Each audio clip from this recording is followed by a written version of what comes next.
Hello students, welcome to our channel Education Point Coaching Classes. Today's topic is force and pressure.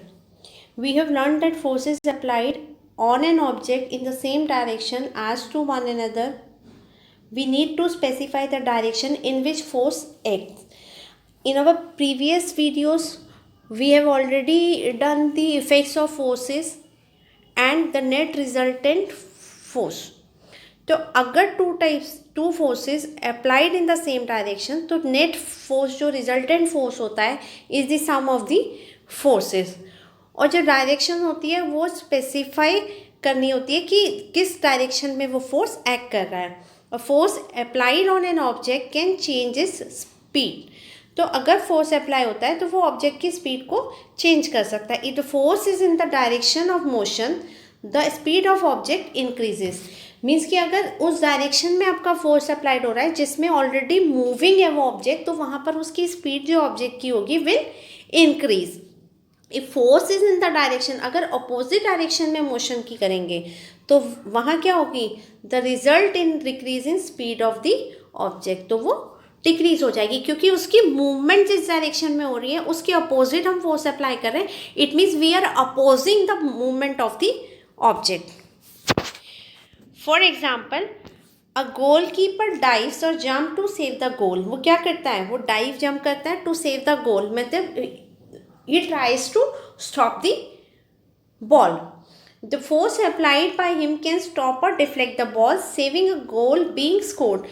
तो वो उससे क्या होगा, उसका या तो वो उसको स्टॉप कर देगा या बॉल को डिफ्लेक्ट कर देगा, मतलब change in direction.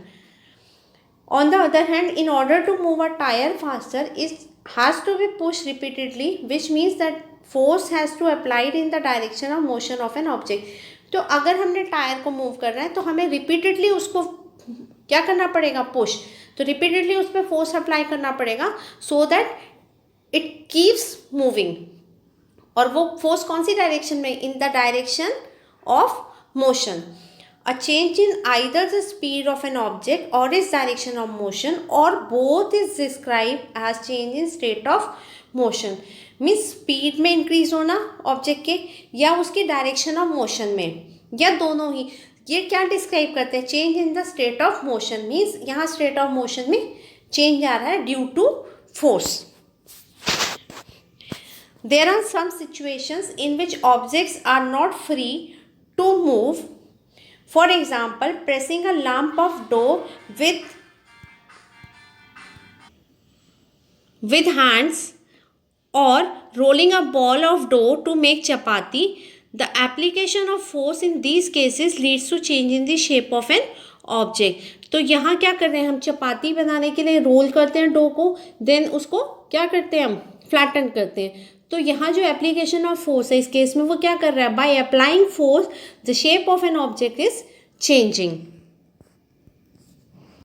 Here some questions are given, let's discuss them.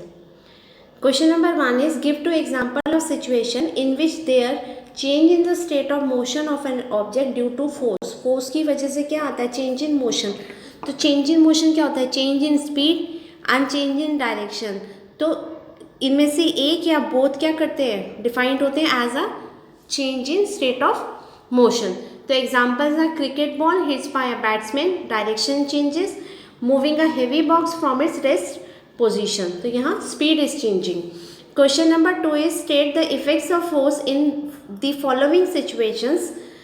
Effects कौन कौन से हैं बेटा, change in shape, change in speed, change in direction. तो first question is squeezing a piece of lemon. तो here shape is changing, change in shape.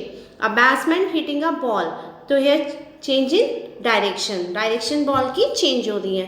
A car is stopped by applying brakes, तो change in speed क्योंकि speed is decreasing here. A blacksmith hammers a hot piece of iron, तो here iron piece is changing its shape, तो change in shape. Question number 3 आपका है, give two example from your surrounding where force can change the direction and state of motion. तो ये question number 1 जैसा same है बेटा।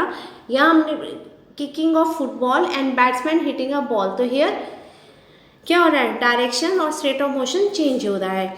तो daily life से you can write any example in which direction is changing or whether state of motion is changing of an object. Question number 4 is what happens if applied force is in the direction opposite to the direction of motion. So what happens?